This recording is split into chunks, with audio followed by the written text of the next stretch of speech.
This 1914 family photo looks completely normal until you notice what the mother is hiding in her hand, and once you see it, you won't be able to unsee the truth. In the autumn of 2019, when the air had just begun to turn cold and the streets were filled with fallen leaves, a small antique shop on the edge of a quiet town received an unusual delivery. The shop was called Whispering Relics.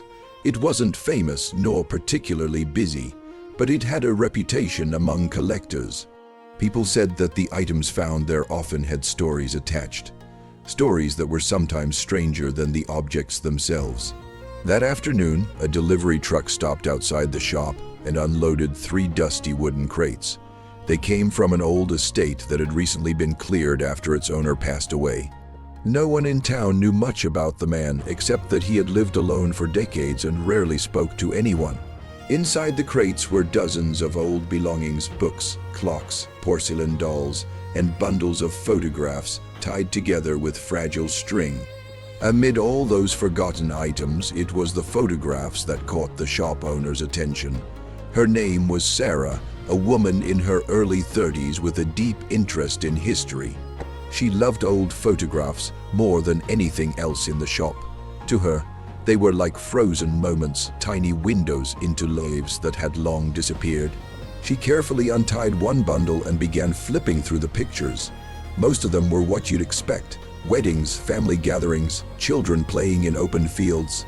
The colors were faded and the edges were worn, but they felt warm and familiar. Then she found that photograph. At first, she didn't think much of it. It was small, printed on thick, slightly yellowed paper. Like the others, it showed a simple scene: a mother and her young son standing in front of a wooden house. But something made her pause. She wasn't sure what it was at first.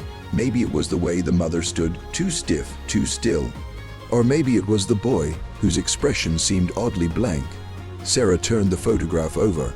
On the back, written in faint pencil, were the words, 1914, Eleanor and Thomas. She frowned slightly. There was nothing unusual about the date. Plenty of photos in the collection were from the early 1900s. Still, she couldn't shake the feeling that something wasn't right. She placed the photo under the warm light of her desk lamp and leaned closer. The wooden house behind them looked ordinary: aged planks, a small window, and a narrow porch. The kind of house you'd expect to find in a quiet rural village. The mother, Eleanor, wore a long, dark dress typical of that time. Her hair was neatly pulled back and her face was pale. She was smiling, but it wasn't a natural smile. It looked forced, like she had been told to smile and was trying her best to do so. Then Sarah looked at the boy, Thomas. He couldn't have been older than 7 or 8. He stood close to his mother, his body straight, almost too straight. His arms hung at his sides, stiff and unmoving. His face was expressionless, not sad, not happy, just empty. Sarah felt a slight chill run down her spine. That's strange, she whispered to herself. She picked up the photograph again and examined it more carefully. That's when she noticed the hand. Eleanor's right hand wasn't visible like the left one. While her left hand rested gently on the boy's shoulder, her right hand was partly hidden behind the folds of her dress. It looked like she was holding something she didn't want to be seen. Sarah narrowed her eyes and tilted the photo slightly, trying to catch more detail in the light. But the shadow from the dress made it difficult to see clearly. Still, the shape was there, long, narrow, unnatural. A strange feeling settled in her chest. She had seen thousands of old photographs before. Families, strangers, moments frozen in time. But never had a simple image made her feel this uneasy. It was as if the photograph was hiding something important, and it didn't want to be discovered. Trying to shake off the feeling, Sarah placed the photo aside and continued going through the rest of the bundle. But her attention kept drifting back to it. After a few minutes, she gave up. She picked it up again. This time, she noticed something else. Near the boy's collar, just below his chin, there was a faint dark mark. At first, she assumed it was dirt or damage to the photo, but the more she looked at it, the more it seemed deliberate. Like a stain, her heart began to beat a little faster. "Am I overthinking this?" she murmured. Perhaps it was just her imagination. After all, old photos often had marks, scratches, and discoloration, but this felt different. She decided to do something she rarely did. She took a picture of the photograph with her phone. That evening, after closing the shop, Sarah uploaded the image to an online forum dedicated to historical photography. She wrote a simple caption, "Found this 1914 photo in an estate collection. Something feels off. Does anyone recognize these people or notice anything unusual?" She didn't expect much. Maybe a few comments, maybe someone would identify the clothing style or the location. But what happened next was completely unexpected. Within hours, the post began to gain attention. People from around the world started commenting, sharing, and analyzing the image. Some pointed out the stiff posture of the boy. Others mentioned the mother's unnatural smile. Then someone zoomed in on the hidden hand. "Is she holding something?" one user asked. Another replied, "Looks like it, but I can't tell what." The discussion grew rapidly. More users joined in, adjusting brightness, enhancing contrast, trying to reveal the hidden detail. And then came the comment that changed everything. A user posted a close-up of the boy's collar. "Does anyone else see this?" they wrote. "It looks like blood." The comment sent a wave of shock through the thread. People began to look closer. What once seemed like a harmless stain now appeared darker, thicker, more real. Sarah stared at her screen, her breath slowly becoming uneven. "No," she whispered, "that's not possible." But deep down she knew this wasn't just an ordinary photograph. It never had been. What she had found in that dusty box was something else entirely. Something hidden, something disturbing, and whatever truth it held, it had been waiting over 100 years to be seen.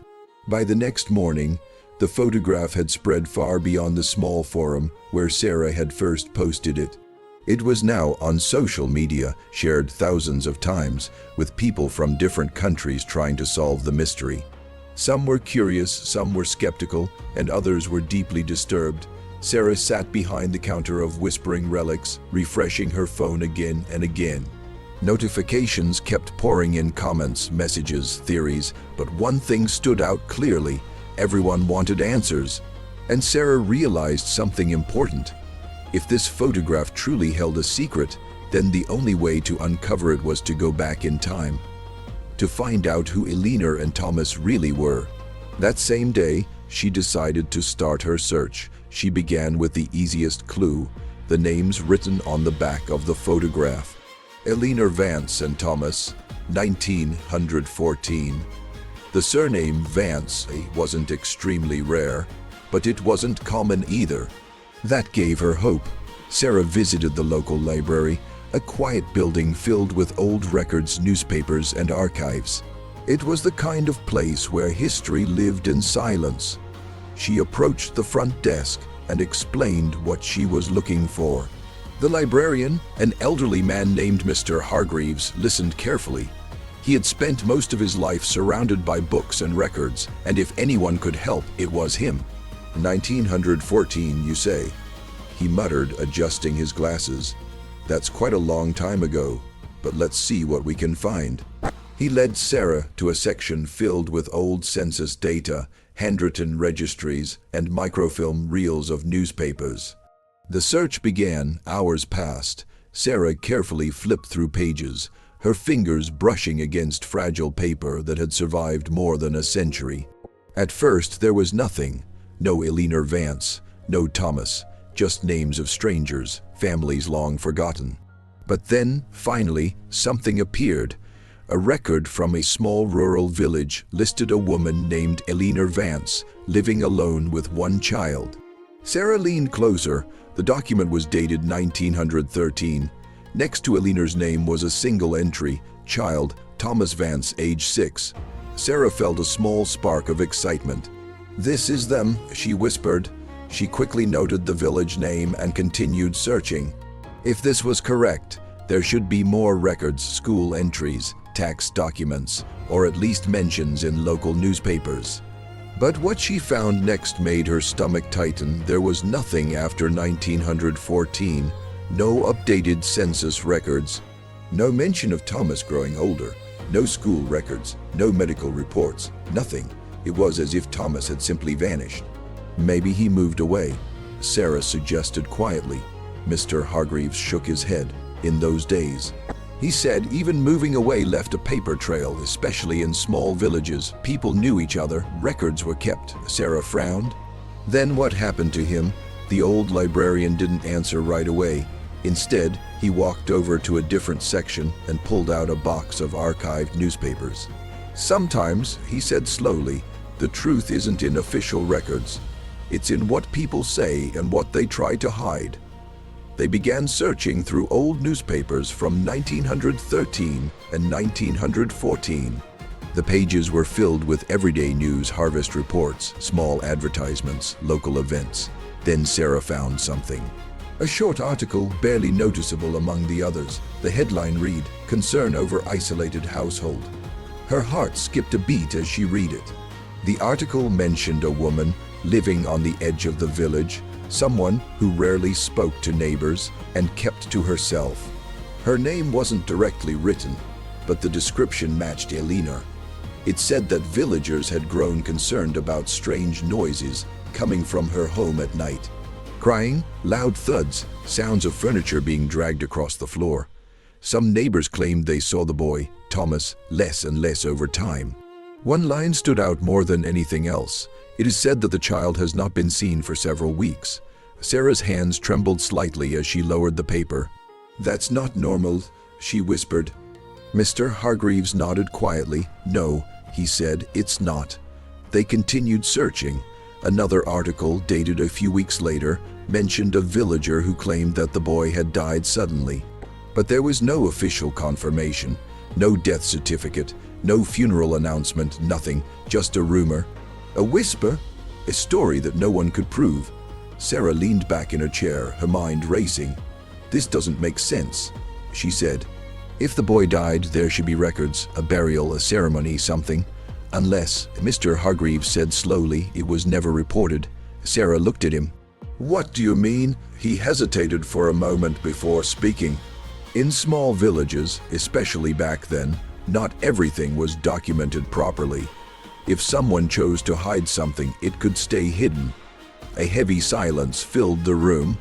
Sarah thought back to the photograph, the stiff posture, the lifeless expression, the strange stain on the collar. And the hidden hand. A terrible thought began to form in her mind. What if, she started, her voice barely above a whisper, what if the boy didn't disappear? Mr. Hargreaves looked at her, his expression serious. "What are you suggesting?" Sarah swallowed. What if he never left that house at all? The idea hung in the air, dark and unsettling. If Thomas had died and no one reported it, then what happened next? Why was there a photograph? Why was he standing beside his mother, as if nothing had happened? And most importantly, why did Eleanor continue to live there alone, surrounded by rumors and silence? Sarah gathered her notes, her thoughts spinning faster than ever. What had started as a simple curiosity had now become something much deeper, something darker. This wasn't just a missing child. This was a story that had been buried for over 100 years. A story no one had fully uncovered until now. As she left the library that evening, the sky had already begun to darken. The cold air wrapped around her, but she barely noticed. Her mind was focused on one thing, the photograph. That single image now felt heavier than before. It was no longer just a strange picture. It was evidence. A clue, maybe even a silent witness to something terrible. And as Sarah looked at the photo once more under the streetlight, she couldn't shake one horrifying question. If Thomas had truly disappeared in 1914, then who exactly was standing next to Eleanor in that photograph, and why did it look like he had never left at all? By now, the photograph had turned from a simple curiosity into something far more unsettling. Sarah could feel it. What had once been just an old image from a forgotten box was now being examined by thousands of eyes across the world. Every detail was being questioned, every shadow was being analyzed, and yet, despite all the attention, no one had reached a clear answer. Only more questions. 2 days after her visit to the library, Sarah received a message that stood out from the rest. It wasn't like the others. There were no wild theories or dramatic guesses, no emotional reactions or exaggerated claims. It was short, direct, professional. My name is Daniel Reeves. I'm a forensic photo analyst. I've seen your post about the 1914 image. I believe I can help. May I examine a high-resolution copy? Sarah stared at the message for a long moment. A forensic analyst. This was different. If anyone could uncover the truth hidden in that photograph, it would be someone trained to see what others couldn't. She replied immediately. Within an hour, she had scanned the original photograph carefully and sent him the highest quality version she could produce. Then she waited. The next day felt longer than usual. Sarah couldn't focus on anything in the shop. Customers came and went, but her mind was somewhere else. Every time her phone buzzed, her heart jumped. Finally, late in the afternoon, the message arrived. I've started analyzing the image. There are several anomalies. I'll explain, but you need to prepare yourself. This isn't a normal photograph. Sarah's fingers tightened around her phone. She typed back quickly. What did you find? There was a pause. Then, one by one, the messages came in. Let's start with posture. Daniel explained that early 20th century photography required subjects to remain very still due to long exposure times. That often resulted in stiff poses, but this was different. The boy's posture isn't just still, it's unnaturally rigid. His shoulders don't show natural balance. There's no subtle movement, no life tension in the muscles. Sarah frowned as she read. What does that mean? She whispered. The reply came quickly. It means he may not have been able to move at all. A cold feeling crept into her chest. Then came the second point, the eyes. Sarah held her breath. Daniel explained that in most photographs, even old ones, the human eye reflects light in a very specific way. It creates a small shine, a spark, something that gives the face life. But in this image, the boy's eyes lack reflective response. They appear flat, dull, almost like glass. Sarah felt her throat tighten. She quickly opened the image on her phone and zoomed in. Now that she was looking for it, she could see it clearly. There was no light in his eyes, none at all. Her hands began to tremble slightly. Are you saying he was unconscious? She typed. There was a longer pause this time, then the answer came, no, I'm saying it's consistent with post-mortem photography. Sarah's breath caught. Post-mortem, after death. Her heart started beating faster. No, she whispered, shaking her head, but the evidence was building. Before she could respond, another message appeared, now the most important detail. The hand. Sarah's eyes widened. This was the part that had bothered her from the beginning, the hidden hand. Daniel explained that he had enhanced the shadowed area using contrast adjustments and edge detection techniques. The object in her right hand is partially concealed, but its outline is visible. Sarah leaned forward, her eyes fixed on the screen. Another message came with an attached image, a zoomed-in enhanced version of Eleanor's hand. Sarah gasped. It was clearer now, not perfectly sharp, but clear enough, a long, narrow object, slightly reflective. Straight-edged, there was no mistaking it. It was a blade, a knife. Sarah's heart pounded in her chest. Why would she be holding a knife? She whispered, her voice shaking. There was no immediate reply. Then finally, that's the question you need to ask. Sarah felt a wave of dizziness. This wasn't just a strange photograph anymore. This was something else, something darker, something violent. She forced herself to keep reading. Another message appeared. There's one more detail. Sarah hesitated before opening it. She wasn't sure she wanted to know, but she did. The stain on the boy's collar. Her chest tightened. Daniel explained that he had analyzed the texture and tone of the stain. It's not consistent with dirt or aging damage. The pattern suggests absorption into fabric. Sarah swallowed hard. Absorption like what? The reply came almost instantly, like blood. Everything went silent. Sarah stared at the screen, unable to move. Blood, knife, lifeless eyes, a missing child, a mother who never reported his death. The pieces were coming together. And the picture they formed was horrifying. Her mind began racing. What if, she whispered to herself, what if he was already dead? Phew, what if he was already dead? The thought felt unreal, impossible, but the evidence did all pointed in the same direction. She quickly typed another message. Are you saying the boy was dead when the photo was taken? This time Daniel didn't answer right away.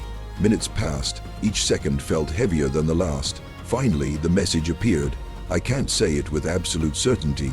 Sarah's heart sank slightly, but then she read the next line. But all signs strongly suggest the possibility.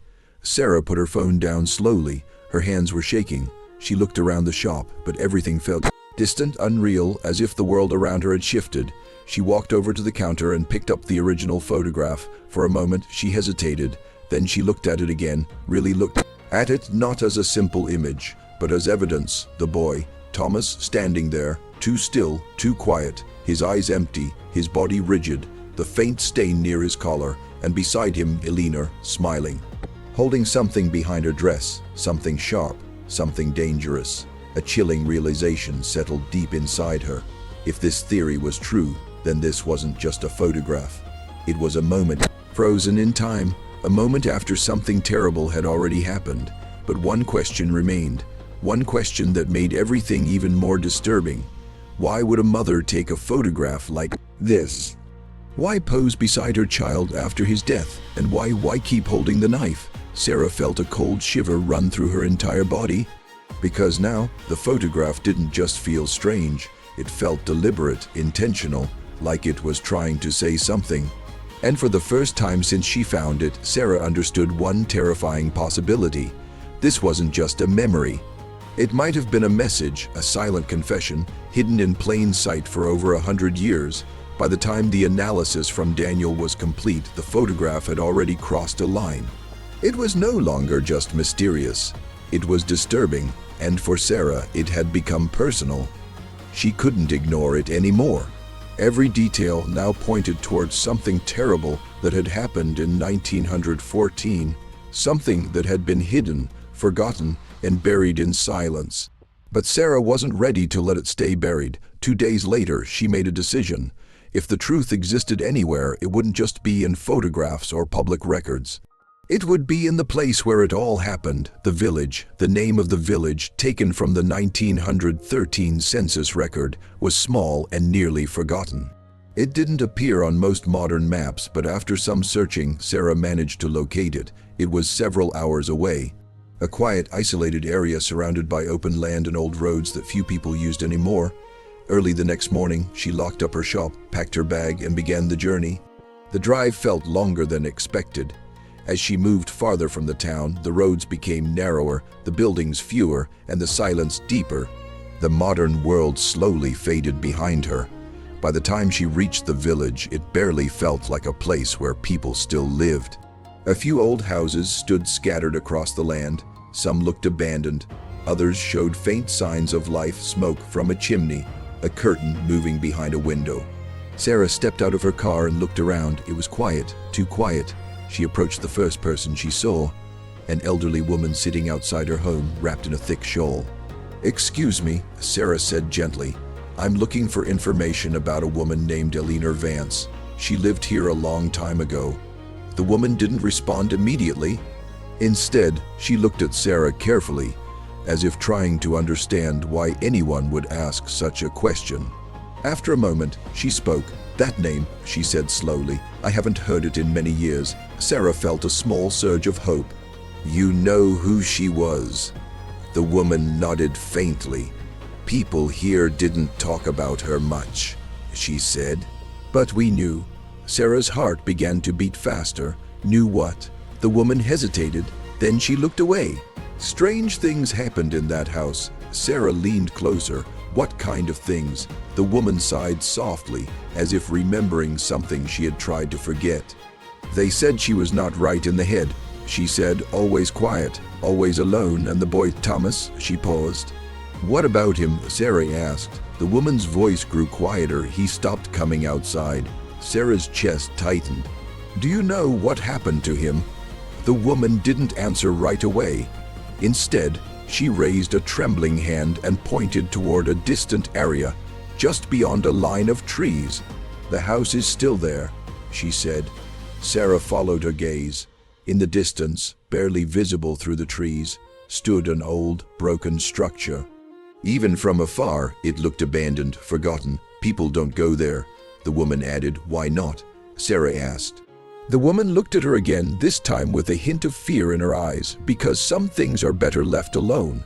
But Sarah had already made up her mind. She thanked the woman and walked back to her car. Her hands felt cold, but her determination was stronger than ever. She needed to see that house. The path leading to it was narrow and overgrown. Branches scratched against her arms as she pushed through the trees. The ground beneath her feet was uneven, covered in dry leaves and broken twigs. With every step, the air seemed heavier, quieter, as if the place itself was holding its breath. Finally, she reached it, Eleanor's house. It stood alone, worn down by time and neglect. The wooden walls were cracked and faded. The windows were broken. The front door hung slightly open, creaking softly as the wind moved it. Sarah stopped for a moment. Something about the place felt wrong. Not just old, not just abandoned, but heavy. Like it was holding onto something. She took a deep breath and stepped inside. The air was cold and stale. Dust covered everything. The floor creaked under her weight as she moved slowly through the main room. There was very little left inside. A broken chair, a small table, fragments of what once might have been a normal home. But now it felt empty, lifeless. Sarah walked further in, her eyes scanning every corner. "This is where it happened," she whispered. She didn't know exactly what it was, but she could feel it. Then something caught her attention. Near the center of the room, the floor looked different. The wooden boards didn't match the rest. They were slightly darker, newer, or at least less worn. Sarah stepped closer. Her heart began to pound. Why would this part be different? She murmured. She knelt down and ran her hand across the surface. The wood felt uneven, as if it had been replaced. A memory from the library suddenly came rushing back. The report, the one that mentioned something found beneath the floorboards. Her breath quickened. "No," she whispered. Slowly, carefully, she looked around and found a loose piece of wood near the edge. Using both hands, she pulled at it. It resisted at first. Then, with a soft cracking sound, it lifted. A wave of cold air rose from beneath the floor. Sarah froze, her heart hammered in her chest. For a moment, she considered stopping, walking away, forgetting everything. But she couldn't, not now. With trembling hands, she pulled the board aside, and then she looked down. At first, she didn't understand what she was seeing, just shapes, fragments. Then her mind caught up. Bones, small bones. Sarah gasped and quickly covered her mouth. Her entire body went cold. There was no doubt. These were human remains, and from their size, they belonged to a child. Tears filled her eyes as she slowly backed away. "This is real," she whispered. "It actually happened." Everything made sense now. The missing records. The rumors, the photograph, the lifeless boy. Thomas had never left the house. He had been there all along. Hidden, buried beneath the floor. Sarah felt a deep sense of horror settle inside her. But even now, one question still remained. If Thomas had been buried here, then who or what was standing beside Eleanor in that photograph? The silence in the house felt heavier than ever. And as Sarah stood there, staring at the dark space beneath the floorboards, one terrifying thought filled her mind. The truth had been hidden for over 100 years, but it had never truly disappeared. Sarah didn't remember how she got out of the house. One moment she was standing over the open floorboards, staring at the small bones beneath them, and the next, she was outside, gasping for air as if she had just escaped something alive. The sky had darkened, clouds gathered overhead, and a cold wind moved through the trees, making them whisper in low, restless tones. She leaned against her car, her hands shaking uncontrollably. "This can't be real," she whispered, but it was. Everything she had uncovered, the photograph, the records, the analysis, the house, it all led to one undeniable truth. Thomas had died in that house, and he had never left. The authorities were called later that evening. Sarah stayed in the village long enough to explain everything she had found. The local police were skeptical at first, but when they saw the remains beneath the floorboards, their tone changed immediately.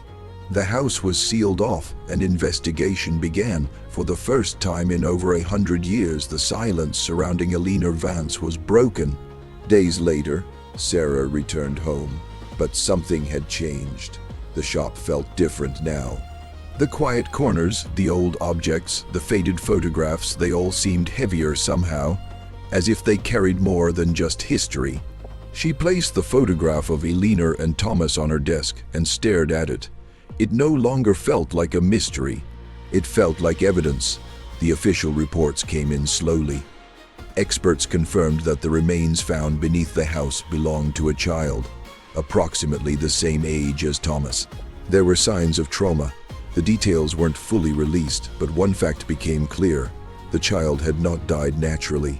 Sarah sat alone in her shop one evening, reading through the reports again and again. Her eyes moved from the documents to the photograph, then back again. Something still didn't feel complete. Yes, she knew what had happened, but she didn't understand why. She picked up the photograph once more. Eleanor stood there, her expression frozen in that strange, unnatural smile. Thomas stood beside her, still, silent, lifeless, and then there was the hand. Sarah narrowed her eyes and leaned closer. This time, she didn't just look at the photograph, she studied it. Every detail, every shadow, every line. "Why keep the knife?" she whispered. If Eleanor had committed such a terrible act, why would she hold onto the weapon during the photograph? Why not hide it completely? Why not pretend everything was normal, unless she didn't want to hide it? The thought made Sarah's chest tighten. What if it wasn't a mistake, she said slowly. What if it was intentional? Her mind began to piece things together in a new way. Eleanor had taken the photograph after Thomas's death. She had dressed him, positioned him, made him stand as if he were still alive. But she didn't fully erase the truth. She left clues: the stain on his collar, the unnatural stiffness, the lifeless eyes, and the knife still in her hand. It was as if she wanted something to be seen, not everything, but just enough. Sarah felt a chill run through her body. "A message," she whispered.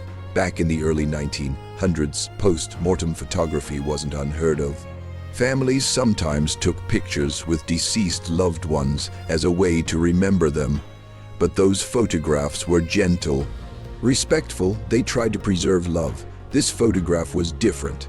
This one felt wrong. Sarah looked closer at Eleanor's face.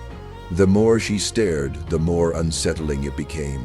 At first glance, it was just a smile, but now she could see it clearly. It wasn't reaching her eyes, not even a little. Her lips were curved upward, but her eyes were empty. Cold, disconnected. "That's not grief," Sarah said quietly. "That's something else." She leaned back in her chair, her mind racing. What kind of person could do this? What kind of mother could stand beside her dead child, pose for a photograph, and smile like nothing had happened? And then a darker thought appeared, one she didn't want to consider. What if she wasn't pretending everything was normal? Sarah said slowly. What if to her it was? The idea was terrifying. If Eleanor truly believed nothing was wrong, then the photograph wasn't just a cover-up. It was a reflection of her reality. Sarah picked up her phone and reopened the enhanced image Daniel had sent.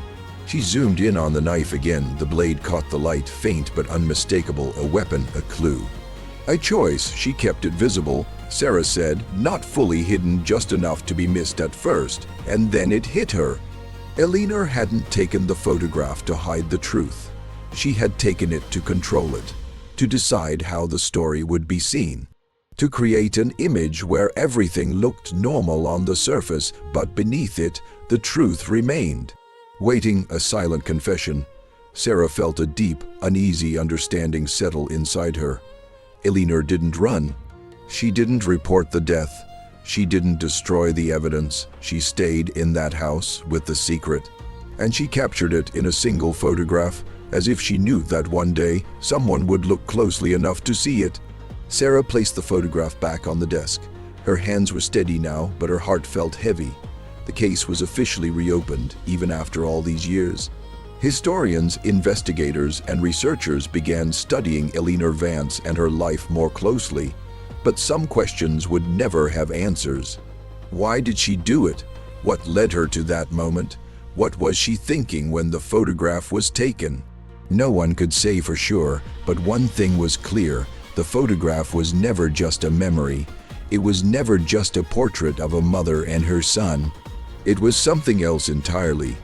As Sarah turned off the lights in her shop that night, she glanced one last time at the image. In the dim glow, Eleanor's smile seemed even more unsettling, almost alive. And for a brief moment, Sarah felt a strange, chilling thought pass through her mind. What if Eleanor never wanted the truth to stay hidden? What if she wanted it to be found? The room fell silent and the photograph remained unchanged, unmoving. But no longer innocent, because now, after more than a century, its secret had finally been seen, and Eleanor's smile wasn't a smile at all. It was a confession.